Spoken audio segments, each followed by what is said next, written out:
Orang ini tinggal di daerah kumuh.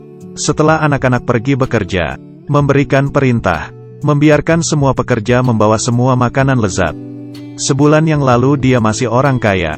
Untuk berpura-pura miskin dan mendidik anak-anaknya, dia tinggal di daerah kumuh. Jerman bekerja keras ketika dia masih muda. Sekarang dia adalah seorang CEO. Melihatnya begitu kaya, sebenarnya masih banyak masalah. Misalnya, uang yang dikeluarkan untuk belanja terlalu banyak. Dan ketiga anaknya. Ini adalah generasi kedua orang kaya yang sangat malas. Anak tertuanya menghabiskan uangnya setiap hari. Tidak peduli dengan urusan perusahaan. Anak yang paling bungsu terobsesi dengan wanita ini. Melecehkan guru perempuan di sekolah sepanjang jalan. Putrinya lebih keterlaluan. Dia menemukan pria itu menjadi pacarnya. Dia bahkan tidak ingin mencari pekerjaan. Dia hanya ingin pergi berkeliling dunia dengan putrinya. Semakin menjadi-jadi pria ini. Putrinya tidak peduli sama sekali. Bahkan di pesta ulang tahunnya sendiri, mengumumkan pernikahan mereka tanpa izin. Jerman sangat marah. Jerman juga mengetahui keesokan harinya. Putra tertuanya meninggalkan bisnis utamanya ke bisnis pribadinya. Anak bungsu ini di sekolah dengan seorang guru. Jerman mulai merenung. Istrinya meninggal lebih awal.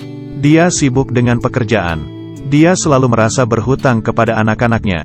Jadi dia memanjakan mereka, melihat tagihan mereka yang setinggi langit.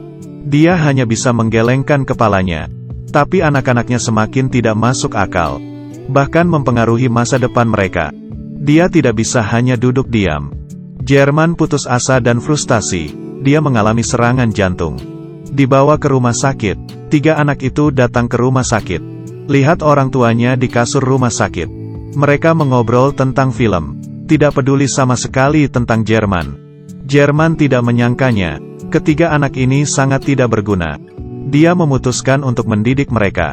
Membiarkan mereka merubah limbah kayu menjadi berguna. Jerman membuat rencana. Dia membuat teman-temannya berpura-pura menggelapkan uang. Membangkrutkan perusahaan. Lalu kemudian menghentikan kartu kredit anak-anak. Memperkerjakan aktor lain sebagai kreditur. Mobilnya pun ditarik. Hanya untuk membuat anak-anaknya berpikir. Temannya melarikan diri dengan uangnya. Keluarganya bangkrut. Kata-kata apa yang paling takut didengar oleh ketiga orang itu? Kami bangkrut. Jerman mengumumkan berita itu kepada anak-anaknya. Mereka hampir menangis setelah mendengar ini. Dia memberitahu mereka, kreditur sekarang sedang mencari-cari kita. Kita hanya bisa berlindung di rumah yang ditinggalkan oleh Tuhan. Mereka pergi sampai ke daerah kumuh.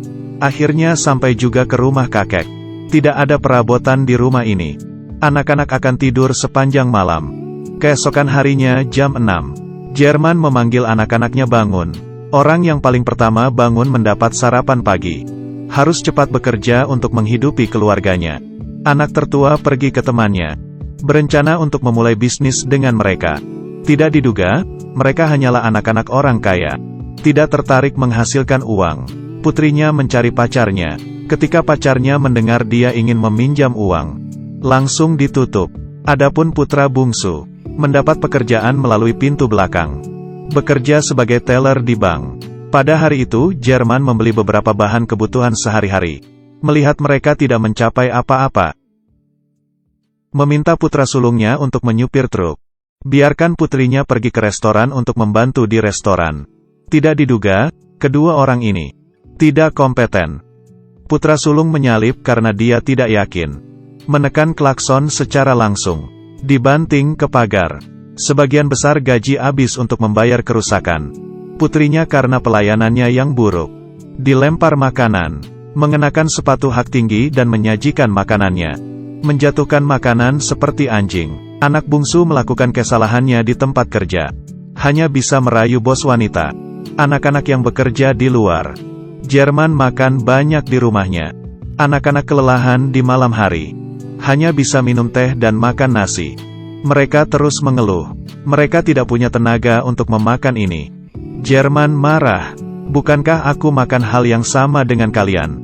Setelah berkata, penemuan yang tidak terduga oleh Jerman. Putrinya telah menyebabkan dia muntah selama 8 tahun. Dan keluarganya tidak pernah menyadarinya.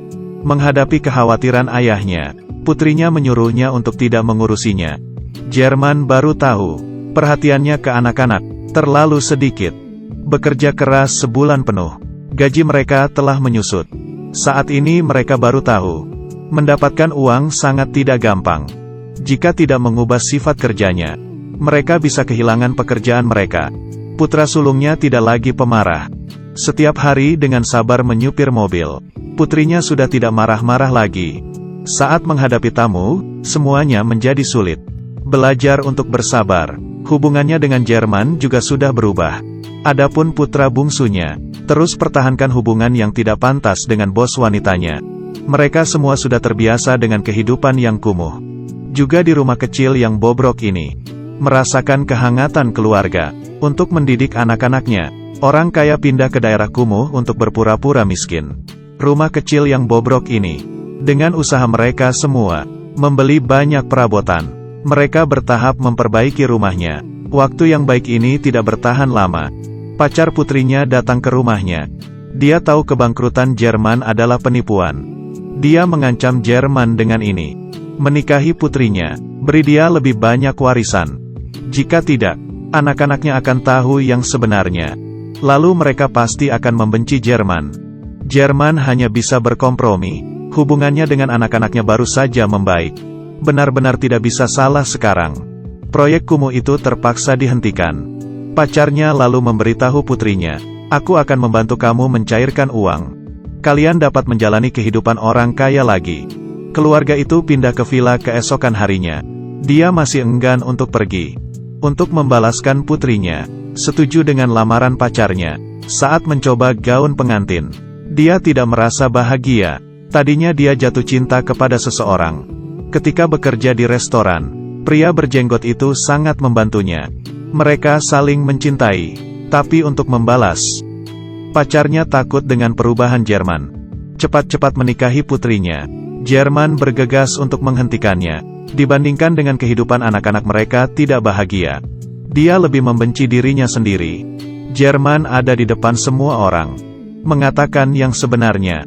Kebangkrutan itu palsu. Aku hanya ingin memberikan kalian pelajaran. Dan pacarnya adalah seorang pembohong. Anak-anaknya pergi dengan kecewa. Mereka pindah kembali ke daerah kumuh. Mendukung mereka sendiri menggunakan kerja keras mereka sendiri. Putra sulung menyewa tanah kosong, membuka tempat parkir. Putri dan pria berjanggut itu datang bersama. Bekerja sama di restoran. Putra bungsunya, akhirnya dengan rekan-rekannya, anak-anak akhirnya belajar mandiri secara finansial.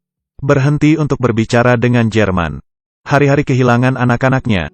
Jerman merenung. Setelah istrinya meninggal, dia kesakitan. Memilih untuk melarikan diri, melumpuhkan dirinya sendiri dengan menyibukkan diri dengan pekerjaan. Sedemikian rupa sehingga dia lupa dengan anak-anak. Semakin jauh dengan mereka. Sekarang mereka semua mengerti. Cinta sejati bukan menggunakan uang, memanjakan mereka tanpa syarat, tapi untuk peduli dan mengerti. Di hari ulang tahun putrinya, Jerman datang ke rumah kumuh itu dengan membawa bunga. Mengakui kesalahannya pada anak-anaknya, keluarga ini memiliki diskusi semalam.